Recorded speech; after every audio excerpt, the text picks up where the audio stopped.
Assalamualaikum warahmatullahi wabarakatuh. Perkenalkan, kami dari kelompok 4. Eh, Sebelumnya perkenalkan, nama saya Muhammad Isnurdana dan teman-teman saya.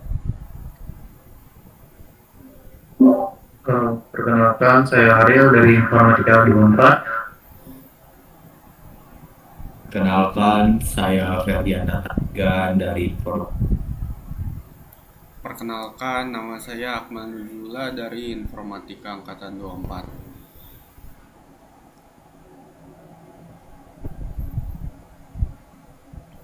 Oke, baik. Bisa next slide mungkin. Nah, di sini kan kelompok 4 akan mereview sebuah paper dengan judul Implementasi Algoritma Decision Tree untuk klasifikasi produk laris yang ditulis oleh Asmaul Husna Nasrullah tahun 2021. Jadi gambaran kasarnya dari paper ini yaitu penggunaan algoritma decision tree untuk menentukan suatu kelarisan suatu produk di sebuah tempat atau sebuah PT. Next slide mungkin. Next slide, bro.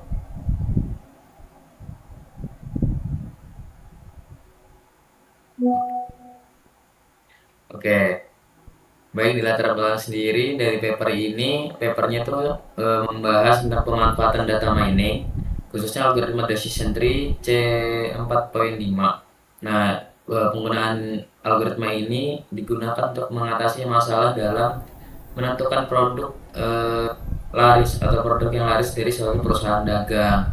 Nah, topik utama yang diangkat itu yaitu penentuan produk laris yang masih membutuhkan yang masih dilakukan secara manual dan membutuhkan waktu yang lama dan biaya yang besar, dan perusahaan kesulitan melakukan analisis data penjualan secara efektif.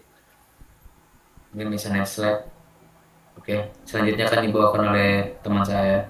Baik, kita masuk ke kontribusi. Nah, dari penelitian ini memberikan kontribusi di dalam bidang data mining, khususnya pada sektor perdagangan retail.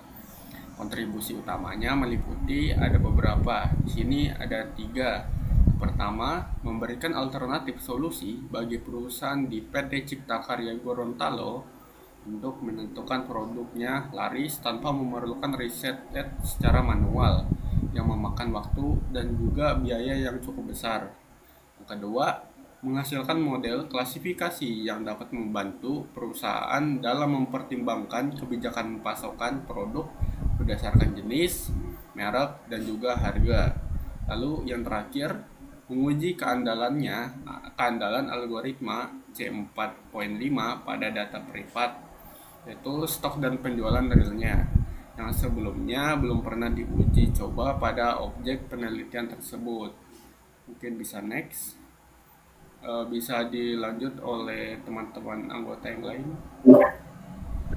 Oke, jadi metode yang digunakan pada penelitian itu ada empat. Yang pertama adalah pengumpulan data. Itu data yang digunakan berupa data stok dan penjualan produk dari perusahaan PT Cipta Karya Gorontalo, di mana data yang dikumpulkan tuh sebanyak 450 data, dan datanya itu diambil dari tahun 2015 sampai 2018.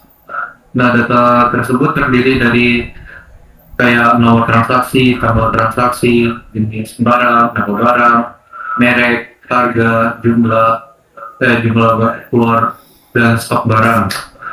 Lalu metode yang kedua adalah pengolahan data.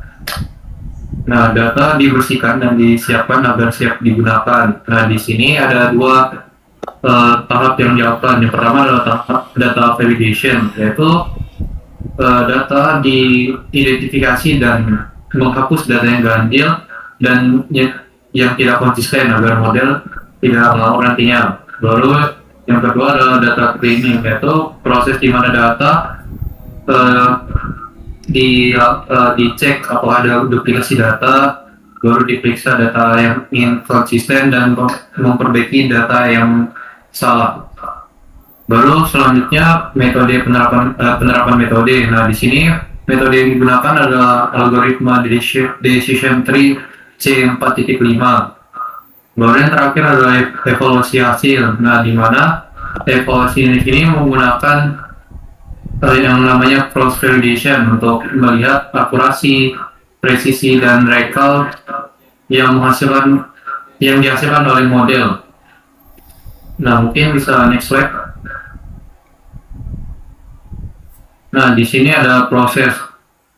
Nah, proses pembuatan pohon keputusan dilakukan beberapa tahapan. Yang pertama itu memilih atribut sebagai simpul akar. Nah, untuk menentukan atribut mana yang menjadi akar, dilakukan yang namanya menghitung nilai entropi dan gain. Di sini ada 4 atribut yang bisa menjadi akar. Yang pertama adalah jenis barang, merek, harga, dan kelas. Nah, setelah melakukan perhitungan nilai entropi dan gain, didapatkan hasil yaitu jenis barang menjadi akar.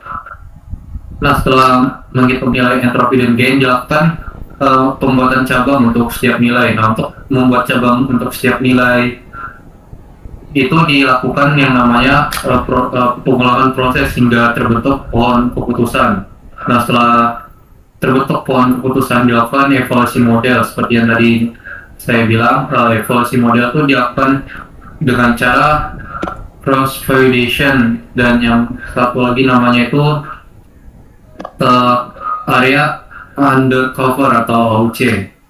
Mungkin bisa next slide. Nah, dari penelitian ini dihasilkan beberapa, yaitu algoritma yang digunakan seperti yang tadi saya bilang ya, untuk membuat decision tree adalah C4.5. Baru model tersebut berhasil mengklasifikasikan produk menjadi laris dan tidak laris seperti yang terlihat di gambar situ. Baru akurasi modelnya itu 90% nilai akurasi yang dihasilkan dari perhitungan manual. Baru nilai AUG modelnya itu adalah 0,709 yang termasuk fair classification. Mungkin bisa next slide. Selanjutnya adalah kritik yang akan dibawakan ke saya. Di sini kami akan menyampaikan kritik yang bisa kami tunjukkan setelah mereview paper tersebut. Yang pertama itu terdapat ketidaksinkronan dalam pada bagian abstrak hasil EUS-nya itu 0,709 disebut sebagai good classification. Namun pada bagian kesimpulan nilai yang sama dikategorikan sebagai fair classification atau klasifikasi hukum.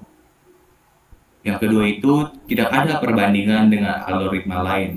It means formation, priorization, maximization algorithm, PageRank, Wood, Canier's board, knife base, dan registrar. Yang itu terdapat kesalahan penulisan dan yang keempat terdapat ketidaksesuaian pada header jurnal, yang dimana pada sampul menyebutkan volume 7 nomor 2 tahun 2001, namun pada halaman isi ditunjukkan secara konsisten menyebutkan volume 1 April 2019. Kemungkinan ada kesalahan dalam penyusunan jurnal. Kesimpulan yang bisa kami tarik, paper ini memiliki kontribusi praktis ini untuk masalah bisa ada contohnya tadi sudah diterapkan dalam produk laris, namun kualitas teknis dan metodologis masih lemah. Mungkin dengan perbaikan pada aspek-aspek tersebut, penelitian ini berpotensi menjadi kontribusi yang lebih baik bidang. Mungkin sekian, saya kembalikan kepada moderator. Oke, baik. Itu saja untuk review paper kali ini. Kurang dan lebihnya mohon maaf ya. Assalamualaikum warahmatullahi wabarakatuh. Waalaikumsalam warahmatullahi wabarakatuh. Assalamualaikum.